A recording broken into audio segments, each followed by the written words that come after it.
7.0.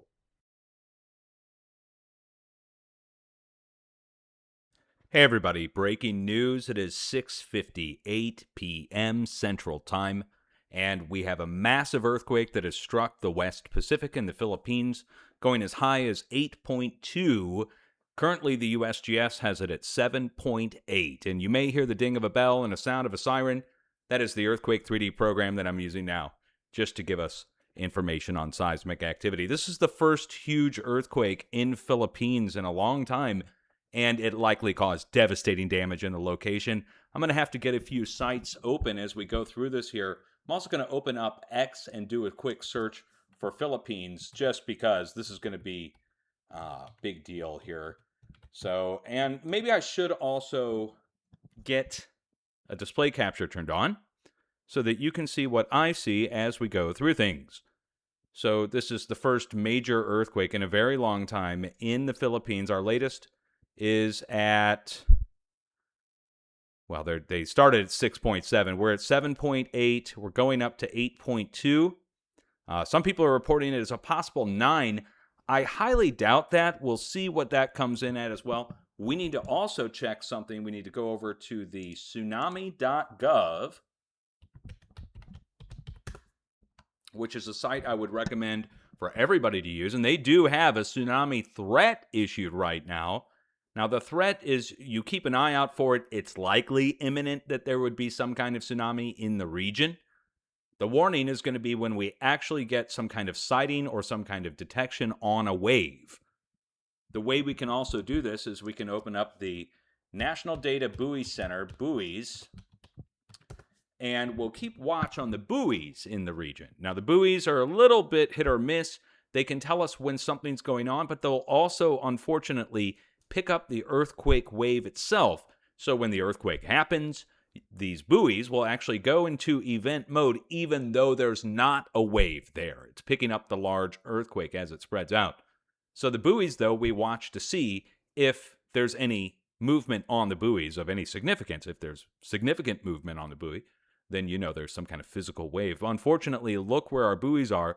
We're far out here off the coast of Philippines, and we would need buoys in here shallow to the coast. So this is going to rely on the Philippines agency to tell us whether or not there's a wave arriving at the location. But I can tell you this, over east, the people at Guam are probably getting notices right now. In the military has military bases over there. And we should also probably get the info from the USGS. So let's get the coordinates, put them in, and go search. If you're just now tuning in, an extremely large earthquake has struck the West Pacific, unfortunately. And some people reported it to me at 8.2. Now we're at 7.8 with the USGS. They may very well bring that up or down in magnitude. We'll see where the USGS comes in ultimately with this. Okay, so here's the earthquake epicenter, zooming in on Philippines. You'll see where it's South Philippines border, basically, with Indonesia. And our nearest volcano is right here. We have a volcano nearby called Balut, but I've never heard of it being on the list for eruptions, so that's not erupting right now. Up to the north, we have other active volcanoes that normally erupt up here in the Philippines. So let's back it out. Let's turn off all the gobbledygook and just look at the actual topography of the seafloor and the islands. And you'll see it's a huge drop-off. It's a 15,000-foot drop-off from the islands going down into the ocean. That's the plate boundary. It goes down to the south, and then it makes an S shape and curls back over to the west, all the way over through Indonesia, over to Asia that way. But this S-shaped bend then goes up to the north, and you see it connects to Taiwan, and it connects out here to Guam. And if we go look at the USGS plate boundary map for this earthquake in particular, should be marked on here in red. There it is. You can see the plate boundaries marked from the USGS on the USGS plate boundary map. And we would watch for this whole plate to go into motion over the next several days. As we get a big break on one side, usually the other sides compensate, especially here. So I would watch, again, we would need to keep watch on this for the next several days for potential other large earthquake activity up by Japan, over by Taiwan, and on the Izu Ridge over by Guam. 3 different other locations we would watch around here. We've seen it in the past, let's say. huge earthquake strikes on one side. Within a few days, we're talking about a huge earthquake on the other. And when I say one side, I mean the south side and the north side, usually, or the east side and the west side, usually. So they correspond. Now let's go back and take another look at the Tsunami Warning Center and just see, are we going to get any actual warnings? Let's see, potential threat statement. Okay, these are all just informational statements. Let's go to the Guam Watch. So this is the initial warning, or watch, if you want to call it that. An earthquake with a preliminary magnitude of 8.2. This is according to the Tsunami.gov. So now we've got a confirmed 8.2 on there. An earthquake with a preliminary of 8.2 occurred in Mindanao, Philippines at 9:38 a.m. Based on all available data, there is a threat to Guam, Rhoda. And this is, again, an upfront warning put out by the professionals that we would heed. If you're in the area, you must pay attention to your local warnings. Those are going to be the most accurate, in my opinion, than your national warnings. So your local emergency managers are going to be on top of it, most likely, and that's what you need to pay attention to. You should tune into the National Weather Service. You can also tune into NOAA, NOAA, or you can go to tsunami.gov, but their site here is a little bit, you kind of got to know what to click on to get these things. So they have it at 8.2, and they're saying there's a potential in Guam. So let's go back over and measure from where the earthquake epicenter is over to Guam, and that'll give you an idea of how big of an area we're talking about displacing here with a wave. So they're thinking all the way east, that's 1,400 miles east. They're expecting a wave of some kind, according to the officials. Well, if we go 1,400 miles north, that takes us into the Ryukyu Islands up in Japan. If we go 1,400 miles south, that takes us all the way to the coast of Australia. If we go 1,400 miles due east, we're going all the way over to Papua New Guinea. That's a big deal. Oh, and 1,400 miles west, that takes us all the way over to like Vietnam, Laos, China. So the whole region would then need to be under a watch at least. And if they're saying Guam is due for something, then you would also tell the people around in the other directions pretty much. Since this is, look where this is located, you could kind of rule out due north because of the location of the island and the distance that a seismic wave would have to displace. But everything south, southeast, east, I would keep an eye on. If I lived there, I would tell my loved ones, look, if you live along the coastline, you probably already know this, you get to higher ground by at least 20 or 30 feet because of the threat of a wave being that big. Now, I'm not saying it's going to be 20 or 30 feet. I'm just saying with large earthquakes, you can see tsunamis up to 20, 30 feet. In Japan, with the 9.0 earthquake on the coast of Japan in 2011, there were up to 100-foot high waves. But those were in inlets and closed bays and harbors. Otherwise, it was more like 30 and 40 feet with a huge earthquake like a 9. In this case, it's 8.2. Now, what's the difference between an 8.2 and a 9? Well, 0.8. But 0.8 of an 8. In other words, it's like 8 more 8s to equal the size of the Japan earthquake from 2011. So that's good news, right? I mean, at least it's in the 7.8 range to 8.2 range. It's still going to be a big wave in the area around the earthquake epicenter. So I would think, like for instance, right here. What's the name of this? This is a pretty large town, General Santos City. Well, look at the bay. If a wave comes in, first it would draw out, then it would come back. If a wave comes in here, you're talking about pretty big deal. And look at our elevation, 30 feet. 30 feet, and then we go up from there. But 30 feet all the way along here would be on watch for a tsunami. And same with the areas around it to the south. We go down into here, that's down into Indonesia. If you're just now tuning in, a huge earthquake has struck, a 7.8 to 8.2 event, and this is the second noteworthy earthquake of the day. The first one was just a mere 6 up in the middle of nowhere next to Kamchatka, but now we're talking about a megaquake or extremely large earthquake. I consider megaquakes more like 8.5 to 9.0 and greater.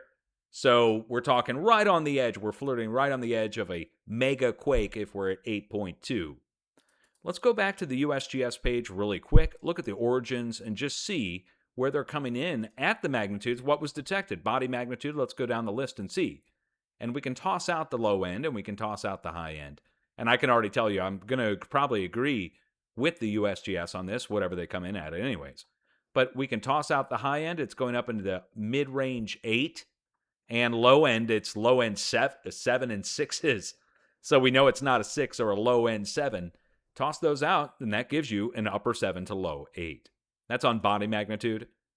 And we could go, let's see, what are station details? There's only 2 stations there. And okay, well, we'll trust the USGS. So far, 7.8 to 8.2. We're going to go back over one more time and take a look at tsunami.gov. We'll hit refresh on the tsunami info and just see what we have now. They still have it marked as tsunami threat. So we take it serious. There's the threat of one existing. So there's different levels on this: advisory, watch, threat, and warning. And the advisories and watches, okay, that's just keep an eye out for it. Threat is like, we know it's going to be there, but we don't have any detection of it yet directly. And then the warning is, we've detected it. There's a wave been seen or that's been picked up by someone that's trusted in the agency or in a device that they use. So the purple and the red, we don't want to see.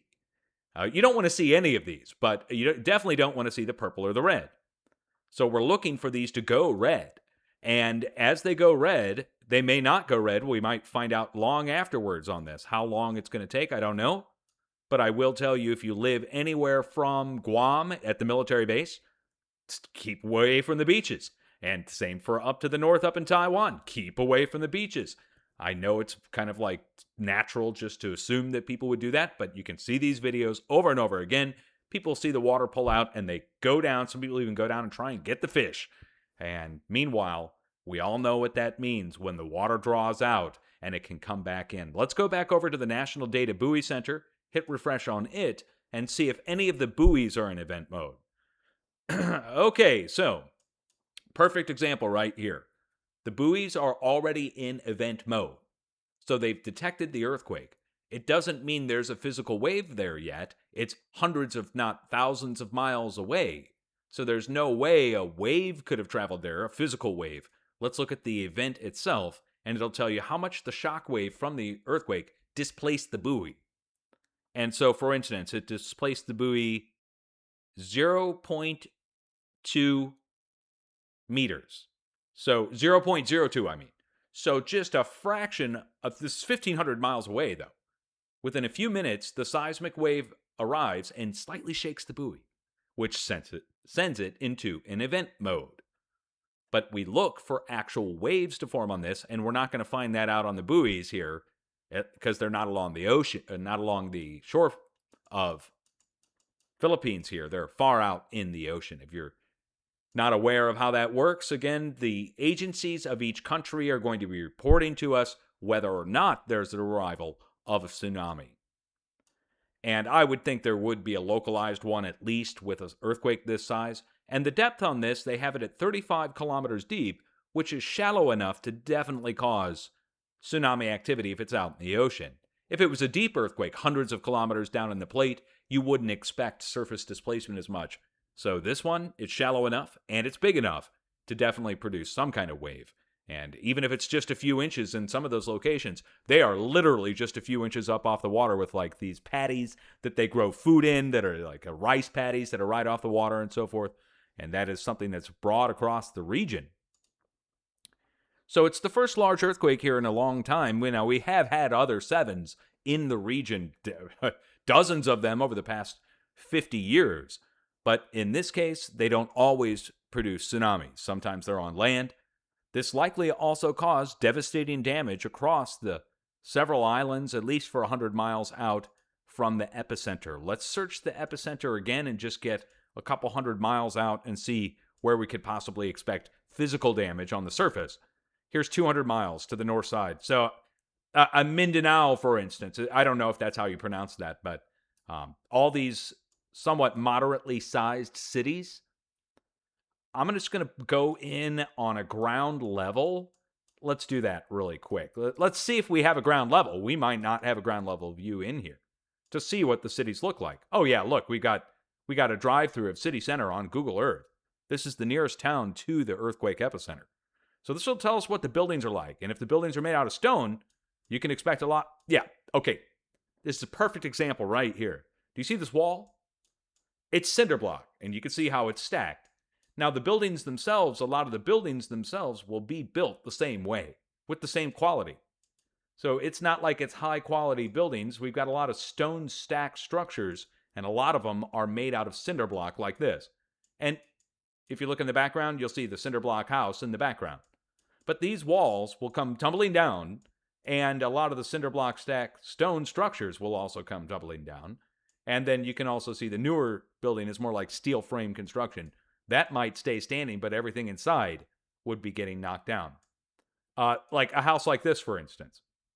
I would very seriously doubt that it would be doing very well during an 8.0 earthquake.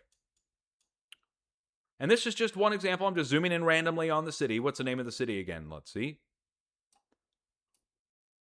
And I'm not going off on them. I'm just saying that's the way they build. Okay, General Santos City. And that's just a few miles from the earthquake epicenter itself. We're talking about it is 35 miles away. And it likely is also being hit by a wave of some kind coming into the location. So the first large earthquake in a long time for this location in particular. And one more thing I'd like to point out about this. This is at a time where we're looking for large earthquake activity, but not in this area. We're watching for the same sized earthquake, the exact same sized earthquake, to strike on the western side of this plate boundary instead of over on the eastern side. This is the Indo-Australian plate in between these two, and we were looking for the western side of the Indo-Australian plate to get a 7.5 or greater earthquake to strike this past week. And now, here it is on the east side. So I don't have any forecast going for this. This one is truly one we're watching and we're seeing real time and reporting on real time. If you're just now tuning in, one more time, a huge earthquake has struck, originally reported at 8.2. Now the USGS has it at 7.8. That's believable. And let's hit refresh on this. So for Guam, they have taken it from a threat to an advisory for Guam. That's good. And look, they removed 2 to the north. But they have a 1 to 3 meter. Let's see. They have a 1 to 3 meter warning in Philippines. 3 meters is 9 feet. So 1 to 3 meter warning. Let's see what we have here. Yeah. So now they're warning for a 1 to 3 meter high tsunami potential in Philippines itself. To the east, they've now taken it down to an advisory to keep an eye out for it, that it could form, but it's different than a threat. The threat is, we think this is happening, we don't have it actually detected yet. So now they've got a little idea of what they're expecting, 1 meter to 3 meter. So 3 foot to 9 feet. 9 feet would be pretty devastating. 3 feet you can see in a large storm, for instance. You can see large swells in storms, and you can even see up to 9-foot swells in storms. But this is different than swells and storms. Same thing, though, can happen. A storm surge can come in and drop off 3 feet. That'll inundate low-lying areas. 9 feet with a tsunami is something that would make international news and cause devastating damage across Philippines. So I guess we have partial good news that 1,400 miles away, they've taken it down, but they've also brought it up and told us to watch for 1 to 3 meters on Philippines itself. We'll look for this to change. Let's hit refresh one more time.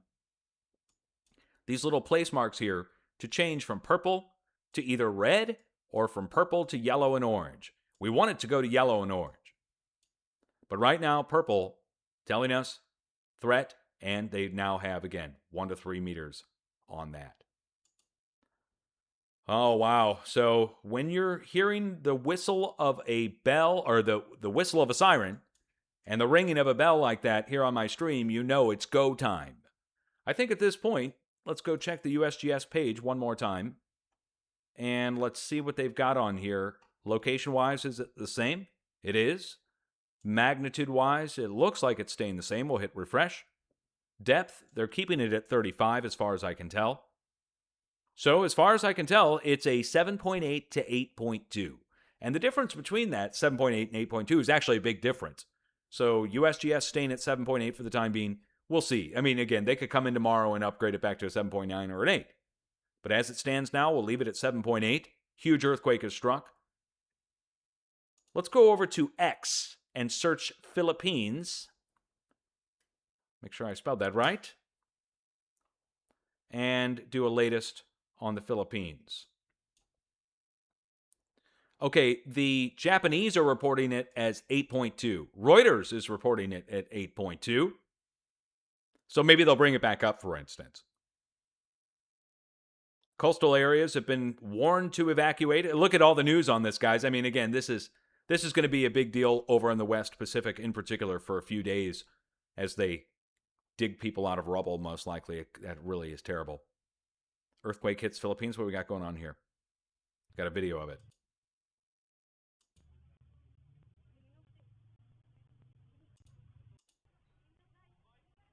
Okay, it's far away, but it's swaying. Okay, I mean, I can't play everybody's videos, guys. Again, for educational purposes, we might be able to play a couple, but you guys come through X if you want to, or over on Facebook and start searching your videos. You guys can. Oh, yeah. Look. So let's go find out where Gensan, Philippines is. I don't need to play this, but that's terrible. Look at that. A massive collapsed building there, but let's just see where the town is. And that'll tell us how far away they're getting massive damage from the epicenter. Okay, this is, it's,